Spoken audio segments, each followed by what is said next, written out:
मुअज़्ज़ज़ सामाईन अस्सलामु अलैकुम वरहमतुल्लाहि वबरकातुहू। प्यारे अज़ीज़ साथियों, उम्मीद है आप खैरियत से होंगे। आइए इक़रा हसन की एक स्पीच आपको सुनवाने वाला हूँ, एक इंटरव्यू आपको सुनवाने वाला हूँ और सुनने के बाद आप बताइए आपको ये इंटरव्यू इक़रा हसन का कैसा लगा, आपने कैसा महसूस किया, आपको कैसा लगा ये। आइए सुनते हैं। जी अभी नहीं, जब जैसे होगा तो सबको बता दिया जाएगा। तो 400 पार का नारा इसीलिए दिया गया था कि 2/3 जब मेजॉरिटी हो जाएगी तो ये कोई भी कानून बदल सकते हैं, संविधान को बदल सकते हैं, संविधान का जो बेसिक स्ट्रक्चर है उसको बदल सकते हैं। मास्टर्स किया लंदन से, वैसे मैं दिल्ली से पढ़ी हूँ बचपन से, तो सिर्फ मैं 2 साल के लिए लंदन गई थी, उससे पहले मेरी सारी पढ़ाई दिल्ली में हुई है। कैराना लोकसभा सीट से चुनाव जीतकर इक़रा हसन, जो कि 28 साल की उम्र में पहली बार सांसद बनी हैं, आज उन्होंने शपथ भी लिया।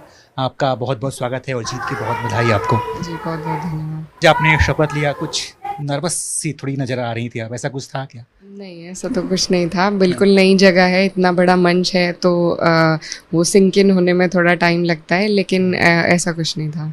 संसद में आके कैसा लगा आपको? पहली बार आप इतने सारे नेताओं के बीच में बैठी होंगी, अखिलेश यादव होंगे, मोदी जी भी कहीं बैठे होंगे, तमाम बड़े नेता थे। जी जी, बहुत अच्छा लगा और अच्छा अनुभव रहा।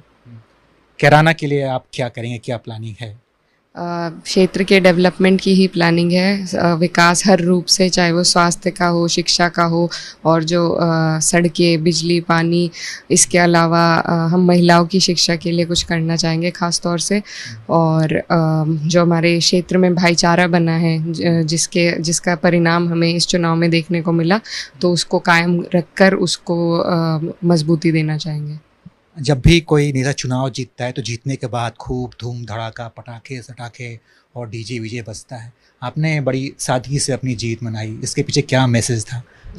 देखिए, हम नहीं चाहते कि किसी को भी हमारी तरफ से कोई भी परेशानी आए, तो हम बहुत शांति के साथ हमने चुनाव भी लड़ा और बाद में भी काफ़ी शांति से ही हमने अपना जीत की खुशी मनाई। लेकिन उसके बावजूद हमारे कुछ समर्थकों पर मुकदमे प्रशासन द्वारा लिखे गए हैं, 100 से अधिक समर्थकों पर, तो उन्हें वो भी हमारी जो जीत की खुशी थी वो भी उन्हें हुड़दंग दिखाई दी। तो जो दोहरा व्यवहार है इस सरकार द्वारा वो सबके साथ हो रहा है, चाहे हमारी सीट हो, सहारनपुर पर हो, जहाँ भी गठबंधन के लोग जीते हैं वहाँ पर हुड़दंग हुआ है इनके हिसाब से, और जहाँ भाजपा जीती है वहाँ जश्न हुआ है। तो ये साफ दिखाई दे रहा है कि किस तरीके से इनकी मंशा है और किस तरीके से ये काम करते हैं।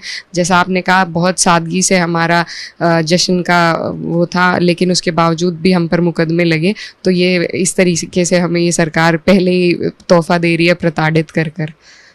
जब मैं आपसे इंटरव्यू करने के लिए आ रहा था तो एक आपकी ये पहचान भी है कि इक़रा हसन बहुत बढ़िया बोलती हैं, फर्राटेदार अंग्रेज़ी बोलती हैं, लंदन रिटर्न है। लंदन से आपने पढ़ाई की है, लंदन से क्या पढ़ के आई हैं आप? जी, मैंने मास्टर्स किया लंदन से, वैसे मैं दिल्ली से पढ़ी हूँ बचपन से, तो सिर्फ मैं 2 साल के लिए लंदन गई थी, उससे पहले मेरी सारी पढ़ाई दिल्ली में हुई है। लखनऊ को लंदन बनाया जा सकता है क्या? लंदन जैसा विकसित लंदन तो नहीं बना सकते, लखनऊ लखनऊ ही है तो ज़्यादा अच्छा है। बिल्कुल, वो एक अलग उनकी देश का इतिहास है, जो कल्चर है वो हमारे से अलग है, और दो इतनी अलग चीज़ों को कंपेयर करना सही नहीं है। हमारे देश की अलग खूबियाँ हैं, अलग पहचान है हमारे देश की, तो लेकिन उसको इसी तरह संजो के रख कर, यूनिटी में संजो के रख कर हमें आगे बढ़ना पड़ेगा। हर उस व्यक्ति को जो सबसे पीछे खड़ा है वहाँ तक हमारा डेवलपमेंट पहुँचना चाहिए, तभी हम जाकर एक विकसित देश के रूप में उभर कर आएंगे। तो उसी का प्रयास है कि हम भी अपनी दखल उस काम में रख सकें। 28 साल की उम्र में आप सांसद बनी हैं। अगर राजनीति जगत की बात करें तो यहाँ पर आपका आदर्श कौन है, जिससे आप कहते हैं कि हाँ, इनके कदमों पे चलना है, इनके चिन्हों पे चलना है, ये बड़े अच्छे नेता हैं? कौन सबसे आपको बढ़िया लगता है? हाँ जी, मेरे पिताजी, मेरे वालिद साहब, उनके ही वजह से मैं आज यहाँ पर हूँ, और उन्हीं की वजह से मुझे राजनीति में दिलचस्पी है, लगाव है, और मेरी कोशिश यही रहेगी कि जिस तरीके से वो उन्होंने अपनी राजनीति करी है और जितना मैंने उनके बारे में, मैं उनके साथ कम वक्त गुजारा है, उनके कहानियाँ सुन सुनकर ज़्यादा वक्त गुजारा है, पीछे से किस्से सुनकर।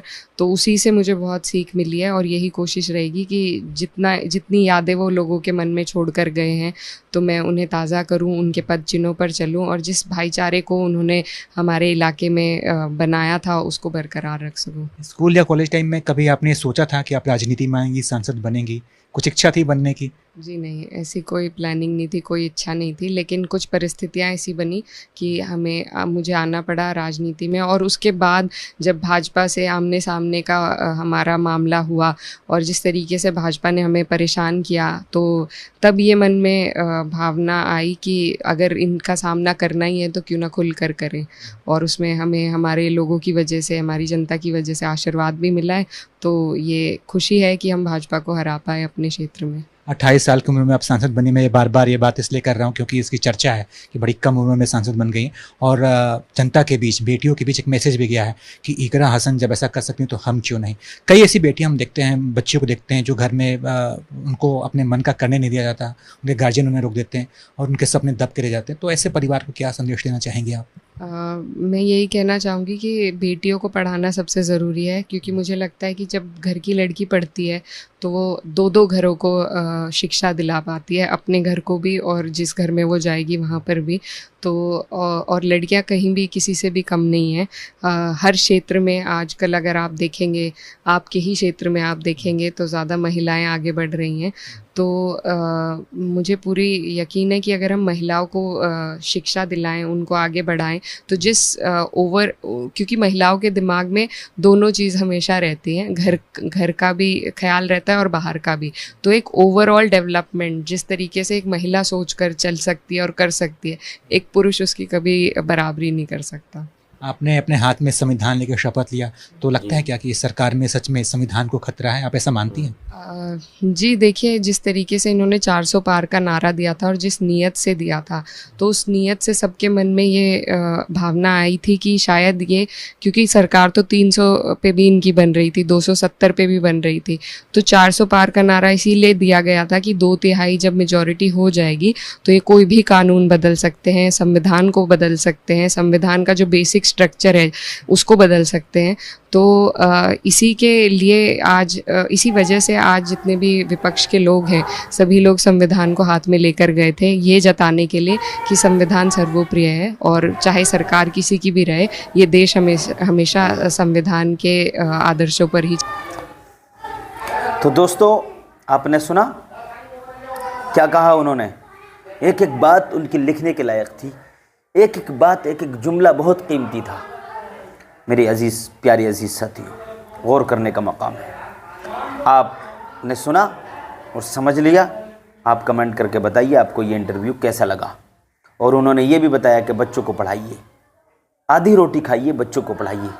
ये बच्चे आपके आने वाला कल हैं, आपका मुस्तकबिल हैं।